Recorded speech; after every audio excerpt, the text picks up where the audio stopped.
Key to the City is a symbolic gesture honoring that person for their significant contribution to the community. Sharon, who would you award the Key to the City to? Slow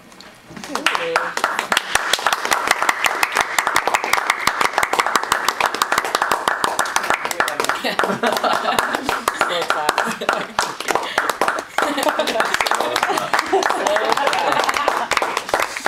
Of course, it's on camera, right? Yep. Still going. Here she is.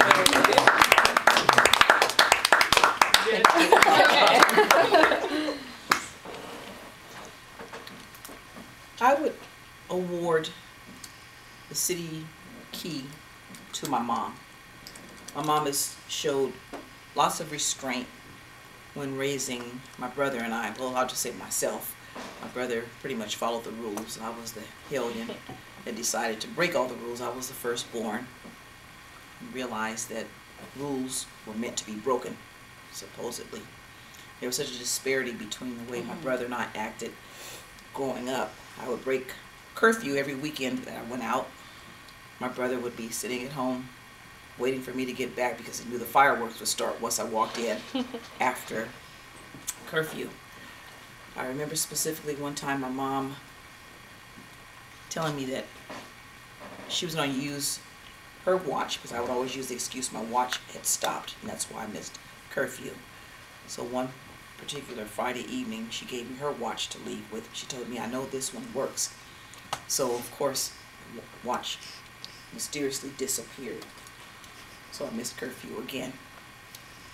My parenting style mirrors my mother's. There's not much disparity by the way she does things and the way I do things. I have learned tolerance, I've learned patience, I've learned to be understanding, because being a parent is really a job that is not for the weak, not for the faint at heart, because there's a lot of challenges that you will face, but learning how to love and mold each child according to their personality is very important. So my mother will be the one that I would award the city key to.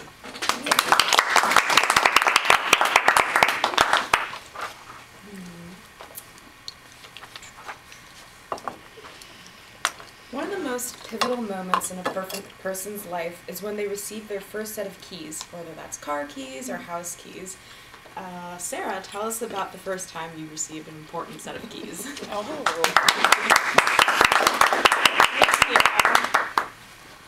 Thank you, Madam Table Topics Master. I would say that my most exciting set of keys would be my apartment keys, which I got December 2017. No, 2015.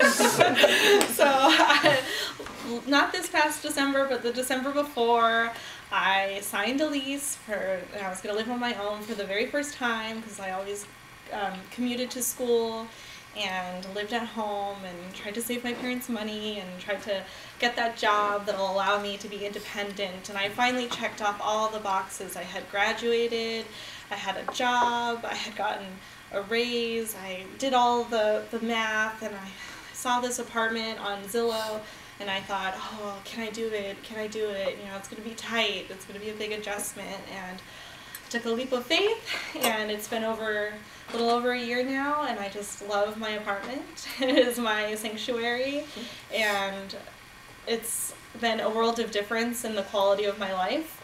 Before, I used to get along with my parents so well. We would, the three of us would go here and there. Oh, Mom, I'm going to run here. Come with me. And now, every Saturday and Sunday, I get a call around 11 o'clock. What are you doing? Where are you? What are you? And I'm like, oh my God, leave me alone. But I would have to say that my apartment keys mean a lot to me and just have proven that I can accomplish the goals, even if it takes a little longer.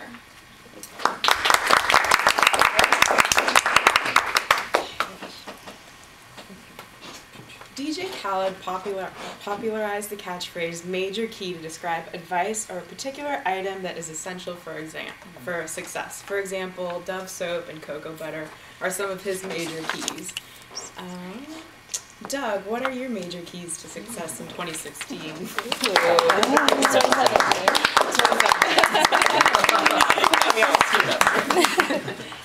Madam Table Topics Master, fellow Toastmasters. That was two questions, actually. I don't know if you heard that. But what are the keys to last year, and what are the keys to next year? The keys to last year, remembering the big lessons. The universe taught you some serious stuff, and did we capture it? Sometimes yes, sometimes no. Quite often I'll see a pearl of great beauty and wisdom roll by, and it's like, what was that? So those of you who understand metaphorically what I'm talking about, pick it up. As best you can, write it down and ponder it. It is by pondering these big questions in life, these mysteries, that we become wider in our ability to think. Not everyone has the ability, like Martin, to do deduction like a machine and come to really good answers in a very short period of time. Some of us are a little bit more liberal-minded, and we look at things metaphorically. In my world, there's very little black, and there's very little white. But the gray is amazing. You know, when you see people that have incredible potential, and they walk into the room and it's like, hey, welcome to the party. We're glad you're here. So, lesson for last year, review the big stuff that's still a question. And spend some time with it. Perfectly okay. Next year, have a good idea where you want to be. To Muhammad, it's a good idea to set some goals. I'm not a goal setter myself, but I've got targets. Kind of the same thing, but a little different word-wise. Important to press the envelope, whether it be in Toastmasters or whether it be elsewhere. Press the envelope. Keep pushing, keep striving.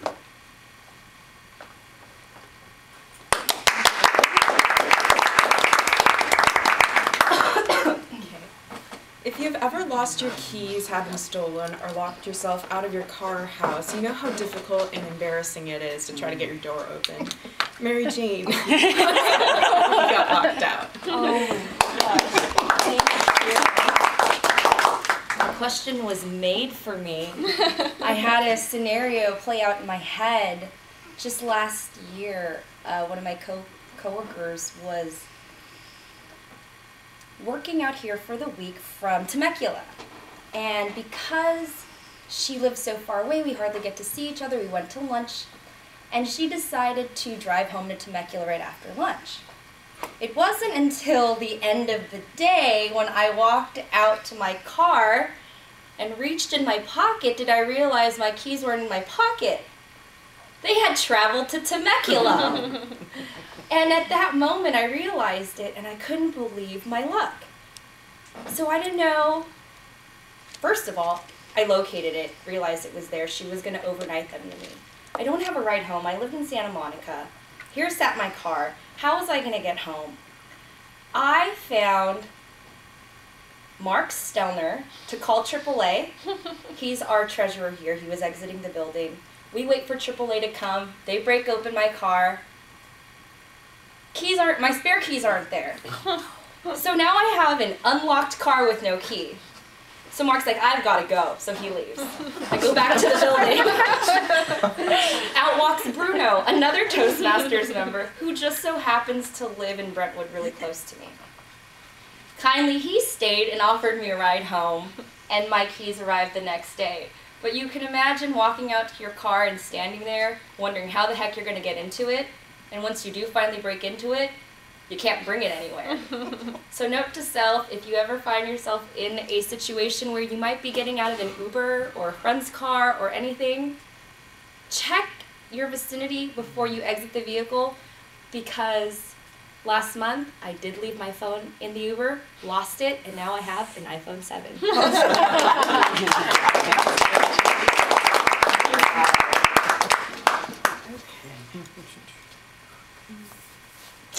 Rebecca, tell us about someone or something that plays a key role in your life.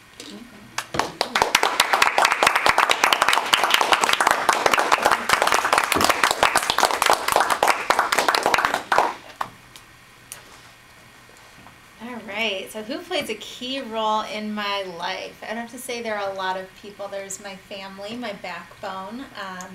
They have contributed to obviously who I am today, but I think almost everyone on a daily basis can play an important role in your life. Everyone that you come into contact with is an opportunity to practice your self-awareness, how maybe you react to certain situations. So I would say that everyone in that regard can play a key in your life, your personal development.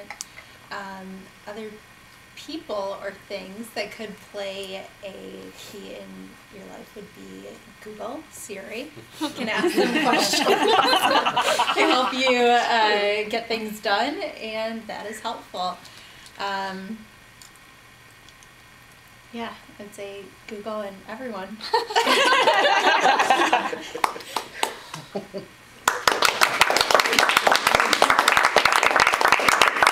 Questions I have for today.